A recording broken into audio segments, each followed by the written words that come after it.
In this video, I'll be showing you how to use the firing range on Black Ops 7. It's a very simple method, so if you find this video helpful, be sure to drop a like and subscribe. Now the firing range has been around on Call of Duty for a while now, but on Black Ops 7 it's newly introduced. So all you want to do is, once you're on your menu, go to the second tab, which is weapons. Then you're going to see firing range as one of the options.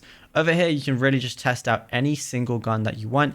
There's going to be a lot of different guns over here you can choose from, but what you want to do is literally just go over here and then you can just go ahead and shoot different things. It has a bunch of different ranges, so you can test guns at different ranges, which is really cool to test like their recoil patterns or anything like that. You can also toggle like a recoil wall and a moving target if you want to as well.